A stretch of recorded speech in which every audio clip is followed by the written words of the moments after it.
Okay, so just a variation of the last overhead sweep. Only this time, instead of going shin to shin, I'm going to put a foot on the hip and I'm going to use a De La hook. So from feet on hips guard, we transition to our spider guard position. It's the same setup. We create a weight shift. If Jason has the grips in my pants, I'm going to break that grip, bring the arm into the middle, start threading in the lasso, and then I come to face him again. So if I want to put a De La hook on Jason's right leg, I'm going to turn on to my right foot. Before I do that, sometimes you don't have the profile because his feet are quite parallel. Okay, so from there I can take my spider hook off and push that back, and then I put the foot on the hip. This allows me now to chop in with a nice De La hook, only with the lasso inside. Okay, so now I have control again over the right side of Jason's body with my De La hook, foot on the hip on the far side, and that's really just about loading Jason onto me.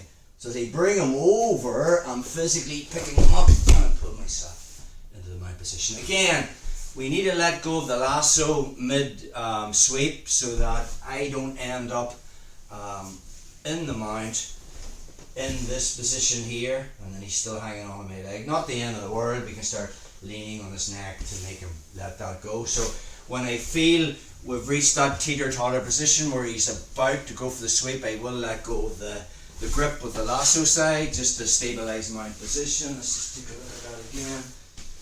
So from spider guard, again you can get into this in different ways. We'll just keep it the same. So I extend. If he's made the grip, I break that grip, I put the lasso in, okay, and then I turn to face him again.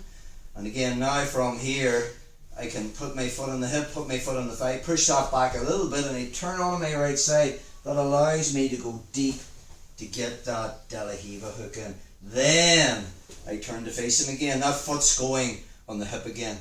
So now I have some sort of platform that when I start to launch the overhead sweep from this position, I'm on top. Okay, notice the way I let go of the lasso grip so that my knees end up on the mat underneath his armpit. Let's look at that again. Again, when we're initiating the overhead, I need Jason's head over my head.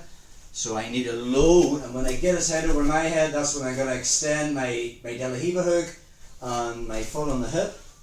So again, from spider guard, we create the weight shift, we break that grip, we put in the lasso, I come back to face him again, foot's coming on the hip. If I feel I want to push it back a little bit, I will. Turning on my right side, that allows me to put in the De La hook. Foot's on the hip.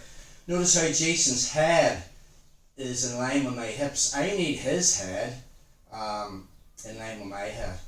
So I'm just going to bring my knees towards my chest, pulling with my grips, and as his head comes towards mine, now I'm picking him up. I'm pulling him into the mount position. I'm going to do one more on that, bro. So we want to be timing that same time, the pulling with the legs and the pulling with the grips. So I extend, break that grip, lasso comes in, turn to face him. Sometimes if that foot's quite close, see that his feet are parallel, I will use that on the thigh to push back, then put the foot on the hip, turn it on my hip, lasso comes in. Okay, now it's just really all about moving Jason's head in level with mine. So as I kick up from that position, I'm in the top position. So that is our second overhead sweep from the lasso guard.